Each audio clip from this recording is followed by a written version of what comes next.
खुलुमबाय गोजोन फुंबिलिनि बयनिसिमबो गाहाम हामलायनायखौ जासिहरनाय थाबाय आं सिबिरानि ब्रह्म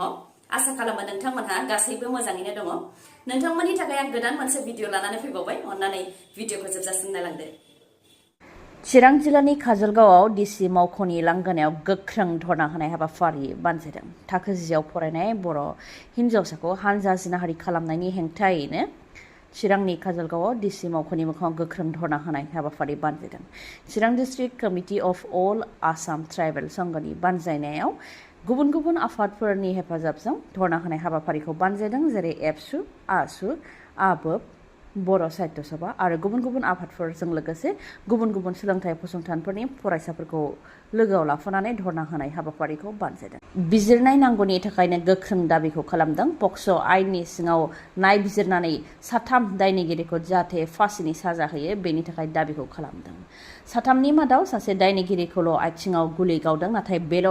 साजाया थोजासे नङा मोनसे बिदिन्थि जानानै थानाय बायदि जाहाथे साजाखौ होयो आरो उननि समाव जाहाथे रावबो बेफोरबायदि हानजा जिनाहारि खालामनो गोहो मोना बेबायदि साजा होनांगौनि थाखाय दाबिखौ खालामो बिथांमोनहा बेनि अनगायैबो हमजानाय साथाम दायनिगिरिफ्रा जोबथेसालिनिफ्राय उननि समाव उदां अख्राङाव फैफिननो हायोब्ला बेखौ रायजो राजाया ओरैनो एंगारनाय नङा होननानैबो गोख्रोङै बुंथियो चिरां जिल्लायाव सम सम बेबायदि हानजा जिनाहारि खालामनाय जाथायफोरा जाबोबाय थादों बेखौ जाहाथे प्रशासना नोजोर होयो आरो प्रशासना जाहाथे गोख्रों राहा लानानै बेनि सायाव आयेन लाबोयो बेनि थाखायबो दाबि खालामो बिथांमोना फोरमायथिनो गोनांदि चिरां जिल्ला बरथलानि थागिबि नासिरुल शेख मुंनि दुथाङा गिबियाव गावखौ हिन्दु सिनायथि होनानै सासे बर' सिख्लाजों लोगो जाग्रोदोंमोन बेनि उनाव हानजा जिनाहारि खालामदोंमोन बे दायाव नासिरुल शेख 20 बोसोर बैसोनि बे हमजानायजों लोगोसे बङाइगाव बरपथारनि थागिबि हरिनुल हासान 29 बोसोर बैसोनि आरो धुबरीनि थागिबि फिर मोहम्मद बिसोर गासै साथामखौ एरेस्टबो खालामबाय आरो गुबै दायनिगिरि नासिरुल शेखनि सायाव एनकाउन्टारबो खालामदों आसाम पुलिसा जाय गुलिया नासिरुल शेखनि आथिङाव नांदों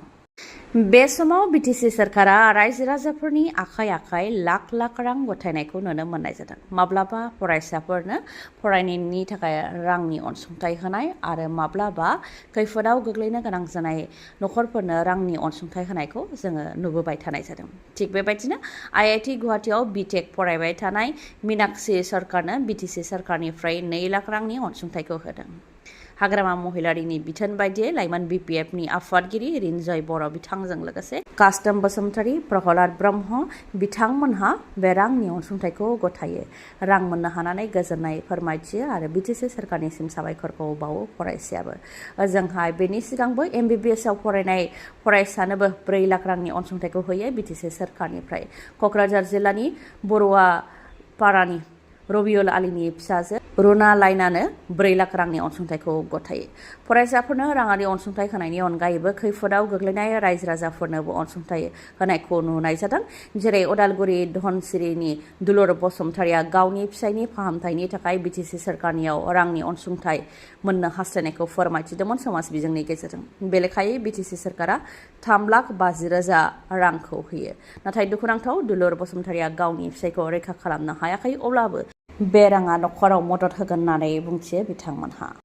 skill employment and entrepreneurship sports and youth welfare handloom and textiles sericulture आरो indigenous and tribal faith and culture आइटिएफसिनि आसामनि मन्त्रि बिस्वजित दैमारी बिथाङा बेफोर बिफाननि बिटिसिनि इएमफोरजों लोगोसे माखासे अफिसियेलफोरजों जयैनो सावरायदों बेफोर बिफानाव मा खामानि जादों मा प्रग्राम जादों आरो जौगानायनि थाखाय मा खामानि मावनो नांगौ बेफोरनि सायाव बिथांमोनहा गुवारै सावरायदों बेखौ फोरमायथियो बिस्वजित दैमारीया बेनि अनगायैबो बेफोर बिफानाव थाबैनो पस्ट क्रिएट खालामनाय जागोन आरो लांदां जानानै थानाय पस्टआव थिसननाय जागोन बेनि सायावबो सावरायनाय जादों होननानै फोरमायथियो बिस्वजित दैमारी बिथाङा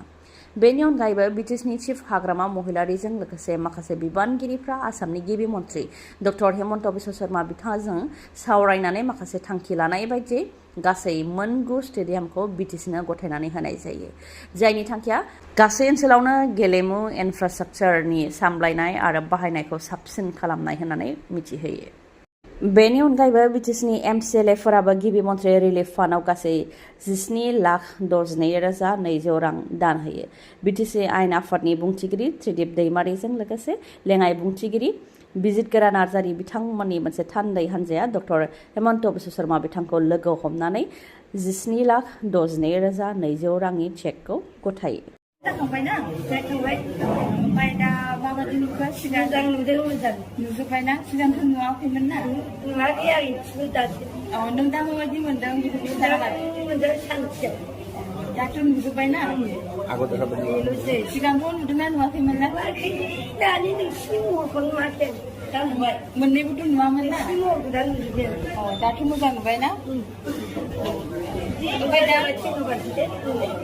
नोंथांनियावबो मेगननि जेंना जादों नामा? जुदि नोंथांनियाव मेगननि जेंना जादोंब्ला नोंथाङा बङाइगावआव थानाय आइ हस्पिटालाव थांनानै मेगनखौ आनजाद नायनो हागोन। गुबुन गुबुन मेगननि जेंनाखौ फाहामनो हानायनि राहा दङ बङाइगावनि आइ हस्पिटालाव। लोगोसेनो मेगनाव जालामा खोबनायखौ फेक' कम्पिउटार मेसिननि गेजेरजों अपारेशन खालामनो हानायनि राहा दङ। बेनि अनगायैबो गुबुन गुबुन जेंनाफोरखौ नायनो हागोन आरो फाहामथाय लानो हागोन बङाइगावनि आइ हस्पिटालनिफ्राय। बे हस्पिटालाव नोंथांमोनहा गुबुन गुबुन डक्टरफोरखौ मोननो हागोन, जेरै डक्टर आशराफुल आलम, डक्टर मेघाली शर्मा आरो डक्टर रुमि दास। बिथांमोनजों नोंथांमोनहा लोगो हमनानै गाव गावनि मेगननि जेंनाखौ फोरमायथिनो हागोन आरो आनजाद नायनो हागोन।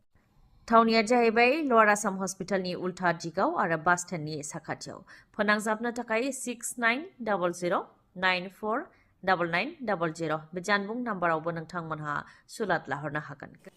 दिनैनि भिडिअआ एसेनोसै। गाबोन आरो गोदान भिडिअजों लोगो मोनफिनबावगोन। नोंथाङा दासिमबो आंनि चेनेलखौ साबस्क्राइब खालामाखैबा अन्नानै साबस्क्राइब खालामदो, लोगोसे लाइक, कमेन्ट आरो शेयार खालामनो दाबाव। गोजोन्थों।